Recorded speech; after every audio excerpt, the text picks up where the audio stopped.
Good evening. I'm Spot On Weather meteorologist Matthew Euler, and tonight we're going to take a look at the latest update.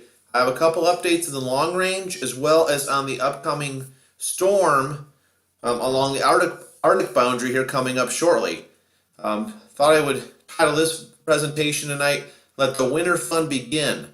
So for all you winter weather fans out there that are looking for a little bit of snow, or more in the way of some colder temperatures, it looks like your time has come for sure here in the not too distant future. So let's go ahead and take a look at things. I'm going to start off tonight's presentation and talk a little bit more about this big storm potential along the Arctic boundary Sunday the 20th of January and then Monday the 21st of January. And for some folks, it's a 3-day weekend coming up with the Martin Luther King Jr. holiday on Monday, observance of Dr. King. So I'm going to go ahead and talk about, this is a very dynamic situation coming up. Both Sunday the 20th of January 2019 and then also even going into Monday morning the 21st.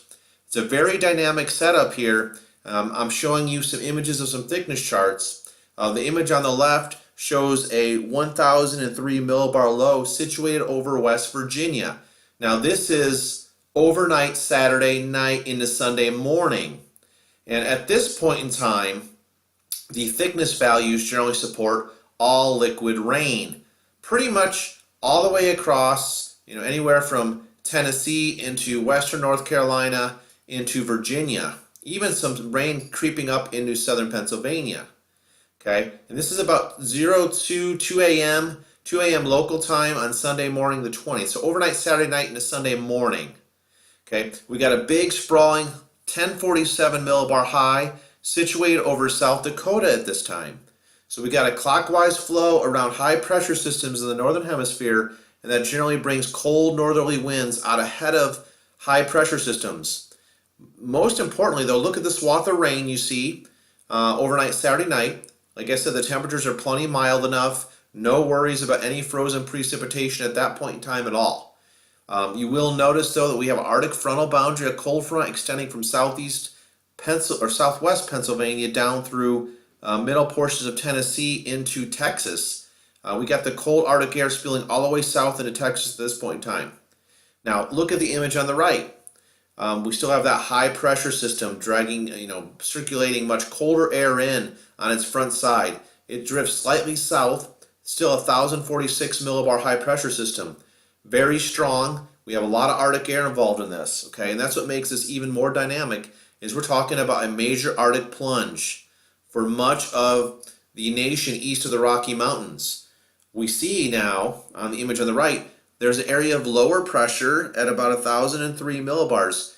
Now, interesting, the GFS model has stamped that low pressure system further southwest than the image on the left.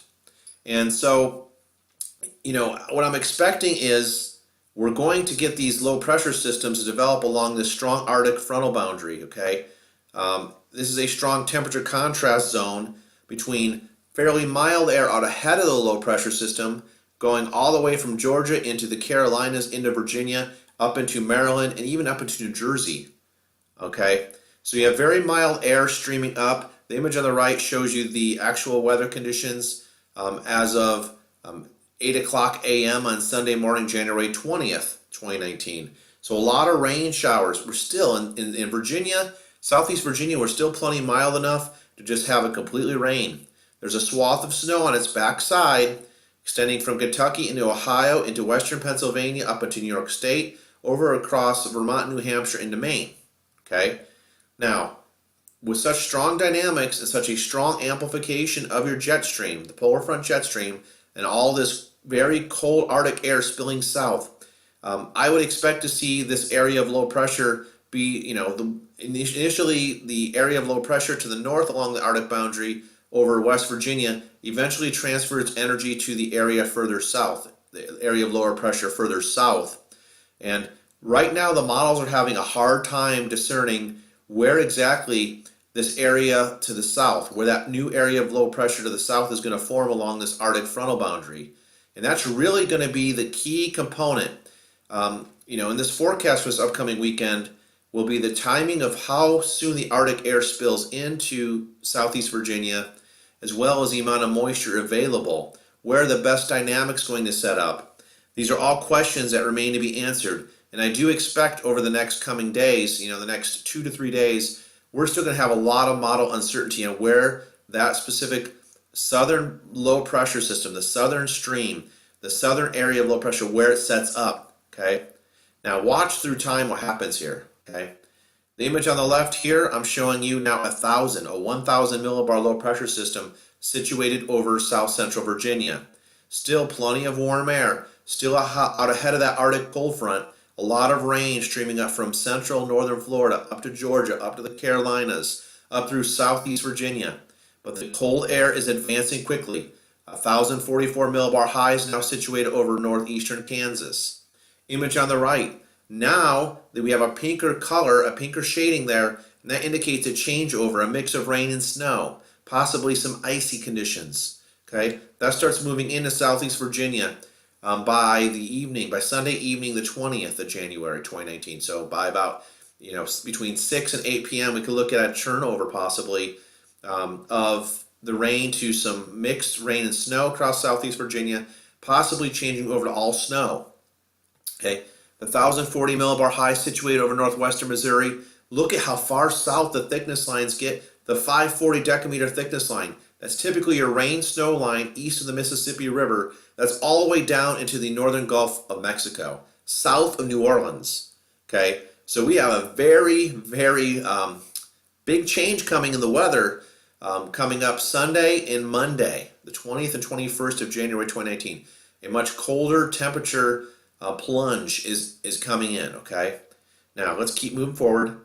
Now I'm showing you the map for 2 in the morning, now overnight Sunday night and Monday morning, all snow as the Arctic air, the Arctic cold front is now moving offshore. So now we got all snow moving into all the way to the coast, southeast Virginia, all the way up to Maryland, the coasts of New Jersey, New York City, all the way up into Connecticut, into Massachusetts. We're starting to see a transition to Boston at this point in time. But we see that the cold front has moved through. The Arctic air is just roaring in on strong northerly winds. A huge temperature drop is possible.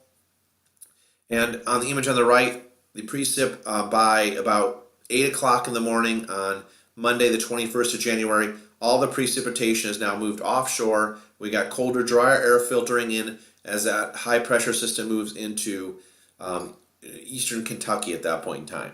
Okay. So things should be dried out by Monday morning at this point. Now this is just the GFS model. Okay, there's other models out there, including the European I've been looking at, and it's a little bit different. It tends to take the main low to the north, right along the Arctic frontal boundary, and so there's really no southern low pressure system that forms along that strong Arctic frontal boundary. I am a little suspect in that based on the dynamics of the system. So I really believe that for southeast Virginia, what we're looking at here, right here, flash freeze potential. That's what I'm most concerned about right now. A flash freeze potential on Sunday night into Monday morning. The roads across southeast Virginia could be impacted. So if you're watching me from the southeast Virginia area, okay, we are looking at, with all the rain that falls out ahead of the Arctic front, it's going to be a lot of ponding of water on the roadways, okay. With these temperatures dropping drastically, we could be looking at temperatures in southeast Virginia dropping from 59 degrees Fahrenheit all the way down into the upper 20s overnight, Sunday night. So you can imagine that's going to freeze, okay? So that's going to make conditions very icy. Thankfully for many, it's a holiday Monday morning on the 21st of January, but if you still have to go into work, you still have to get on the roads early Monday morning, just keep that in mind. It could be slippery on the roads. In addition, when we get that changeover to snow, we could be looking at about a 3 to 6 hour period of snow, which could fall on top of that water freezing. So you get a thin coat of ice, maybe you get 1 to 3 inches of snow on top of that. That's a possibility here. So there is definite big storm potential still exists for this upcoming weekend. 20th, Sunday the 20th, Monday the 21st of January, going into that day. That's what we got to keep mindful of. Just wanted to put it out there to everybody. Now, what's so amazing about this pattern is, it's going to be persistent cold. Usually, in the wintertime, especially in the mid-Atlantic, you get these quick hitting shots of cold, then it tends to move on rather rapidly. Now, the GFS is a little bit more bullish on the cold.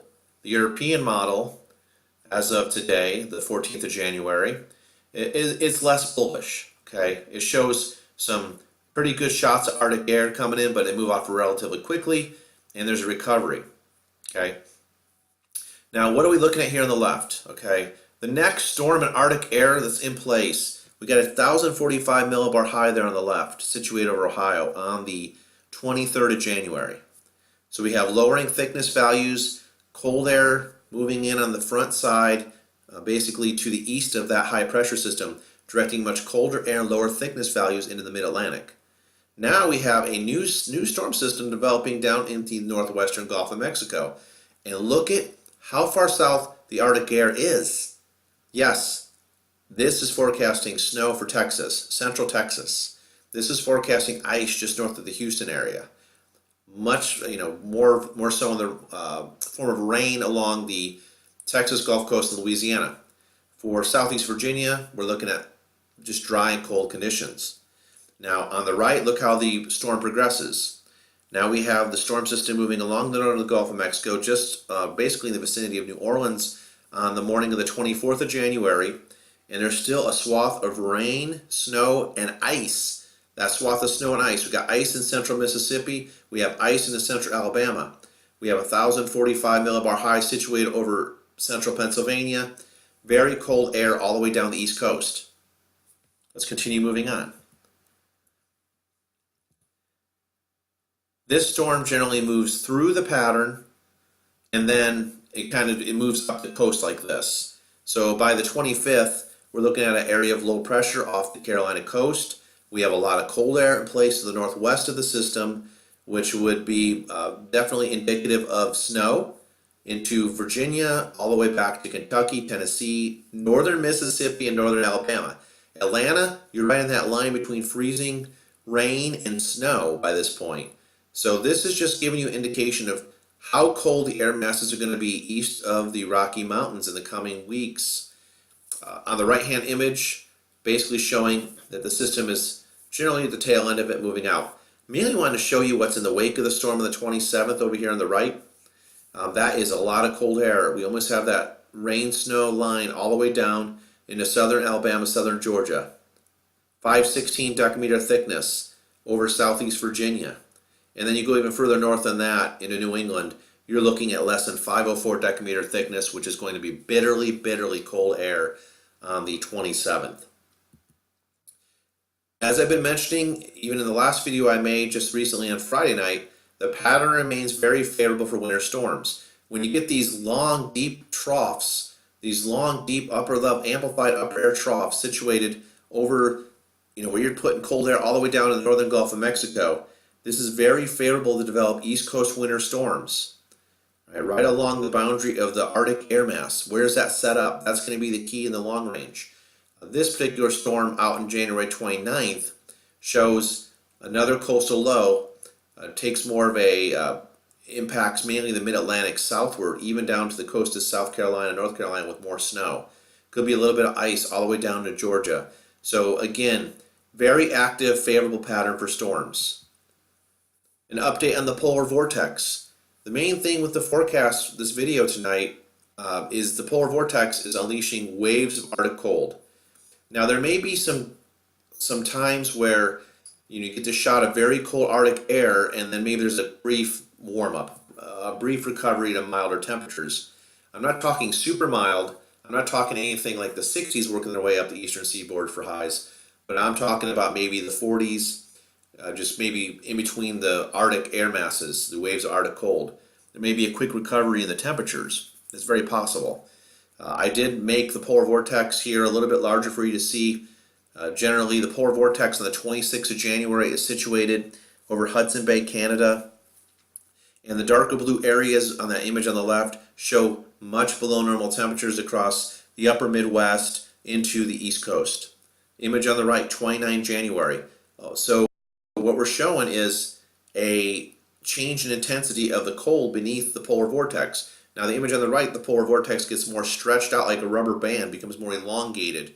The purplish shading and the white purplish color there on the right-hand image on the 29th of January, that's showing very, very cold temperatures. So I'm showing you how the temperatures actually get colder with time from the 26th to the 29th of January. Now this is just the GFS model, okay? I've looked at the Jeff's model, I've looked at the European model. Very similar, there is a little bit difference, especially with the European, where the European places the coldest temperatures further to the west, over more like the northern plains area, the Dakotas and Minnesota, whereas the GFS tends to push the coldest Arctic air with the polar vortex generally pointed towards the northeastern U.S. into the mid-Atlantic. So there's some differences, a little bit of opinion between the models, something to keep an eye on in the long range. I've hinted at this the last two videos, and I'll go ahead and mention it. It's worth mentioning again tonight. The image, basically the graphic on the left is showing you the red lines there. I have a blue circle around it. Those generally indicate your ensemble forecast members. And when you see a lot below the zero, the middle dark dash line there, when you see a lot of lines, a lot of those red lines below that zero line, that indicates a tendency that it's telling us a forecast of a negative Arctic oscillation. That's what it's telling us. The image on the right, this is a new twist. I've been watching the North Atlantic oscillation and its tendency, and now we're starting to see some signs that the North Atlantic oscillation may be going towards negative territory at the same time. Now, why is that important? The North Atlantic oscillation is responsible for more of a blocking pattern. Generally, when the North Atlantic oscillation goes negative, it favors colder temperatures, but most importantly, it favors high latitude blocking, or the development of a high pressure system, an strong upper level ridge into Greenland. What does that do? That tends to keep the weather pattern stagnant across the East Coast. So this is something to really keep a close eye on. These are, again, you look at the left-hand image here for January, February, and March period. We're focusing on January on these two images, but generally January, image on the left, the blue and aqua colors, you can see the legend at the bottom, indicate temperatures below normal. So with a negative Arctic oscillation AO, negative AO, the image on the left shows much of the country is below normal. Look at the negative North Atlantic oscillation on the right-hand image, again showing you temperatures are very much below normal across much of the country. Now this is a new twist since I made the video Friday, and we got to keep a close eye on this, watching the Madden-Julian oscillation activity, because the green line here on the image on the left shows you the forecast according to the NCEP-JEFS, the Global Ensemble Forecasting System. And now that green line is starting to bend around into phases 4, 5, and 6. Not very strong in 6, but you see there's a little amplification. It gets a little bit stronger away from that point of origin. That green line is in that 5, that phase 5 section is what I'm concerned about. Because if you're in a phase 5 in January, February, and March, the image on the right, the top image on the right, shows you amplified MJO phase 5, and the bottom one there shows phase 6. And these typically yield milder temperatures across the eastern U.S. So the question is now, will the MJO, if this amplifies and gets a little stronger, will the Madden-Julian oscillation, or MJO, will phases 5 and 6 somewhat counterbalance or offset the effects of the polar vortex? All right, so I'm keeping a close eye on that. This could be the one wild card that could result in perhaps temperatures not being as extremely cold as they potentially could be in the long range if this turns out. So we'll have to keep a close eye on the MJO activity. I'm just going to throw it out there tonight. Typically for the colder temperatures, you want phases 8, 1, and 2. And we're not going to be in those phases. We're coming out of phase 1 here shortly. And then we're going to drift our way into a weak phase 2, phase 3. And then we get a little stronger into 4 and 5. And then it wraps back around to basically a non-existent state, a very weak state. Here are my long-range final thoughts tonight for the video. The combination of the polar vortex, sharply negative Arctic oscillation, and a negative North Atlantic oscillation. Now that's the new twist since my last video on Friday. This all favors a very cold end of January and February for the eastern U.S. Okay, the combination of those three is what I'm really looking at the most. We have a multitude of storm possibilities coming up. With the type of pattern we have, with a deep upper level trough over the eastern United States, along with repetitive Arctic air outbreaks coming down from the north, that will set up a stronger temperature difference across these Arctic boundaries, which could result in the development of storms. The first big storm potential, as I mentioned at the beginning of the video, 20 and 21 January, this Sunday into Monday. We have a deeply amplified trough. Now, for Southeast Virginia, if you're watching from Southeast Virginia tonight, the timing of the Arctic air and the available moisture will be key to our weather in Southeast Virginia. Okay, so we do expect at this time rain, pretty much rain on Sunday during the day. But as the Arctic front crosses the area and that strong Arctic air pushes in, we do expect a transition over to a mixture of rain and snow, possibly some freezing rain, and then over to all snow Sunday evening. So we're going to have to keep an eye, number one, on the Arctic air timing of it, the available moisture, as well as the track of the storm system. Where does that low pressure stamp itself, all right, along the Arctic boundary? That is a key. Those are key questions tonight that I have in the back of my mind. So we'll continue to watch it closely. Believe the models are going to be all over the place with the placement of the actual storm center. So we'll just keep an eye on that over the coming days. This is my biggest concern is the flash freeze potential on Sunday, especially Sunday night into Monday morning, which could result in very slippery road conditions. You're going to have rain falling earlier in the day with the milder temperatures on Sunday, and then a huge drop in the temperatures after the Arctic front moves through. So we could see a changeover from rain to a mix of rain and snow, all snow on Sunday afternoon, late in the day, and then evening. Now that may result in 1 to 3 inches of snow on top of the ice. Earlier today, looking at the GFS model, it was calling for generally 1 to 3 inches in the area around midday.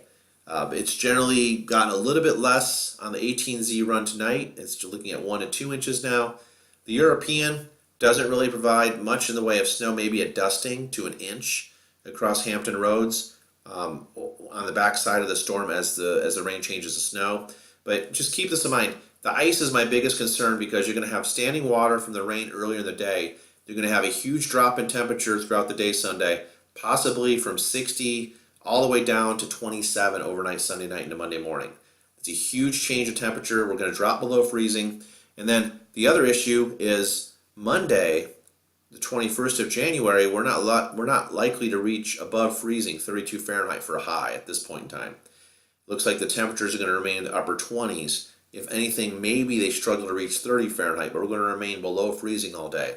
So that could play into this as well.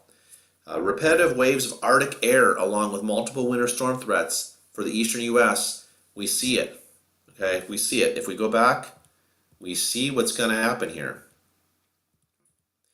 These charts are showing it. The first system, obviously, of interest is this Sunday and Monday, 20 and 21 January. Then we go ahead to 24 and through 25 January, another system. It's a southern track system from the Gulf of Mexico. Got to keep a close eye on those type of systems this time of year. They usually can produce some pretty good wintry precipitation amounts of it in the mid-Atlantic. Next, 24 to 26 January time period, another coastal low. And then finally, around the 29th to 30th of January, another potential coastal low. The polar vortex is going to constantly send those waves of Arctic air masses down. Again, we may have some brief mild warm-ups in between the Arctic air masses, but it won't last long before the next wave comes through. That's the way it looks right now. We're watching for any possible pushback due to the more amplified Madden-Julian oscillation, MJO phases 5 and 6. I showed you the image here on the left.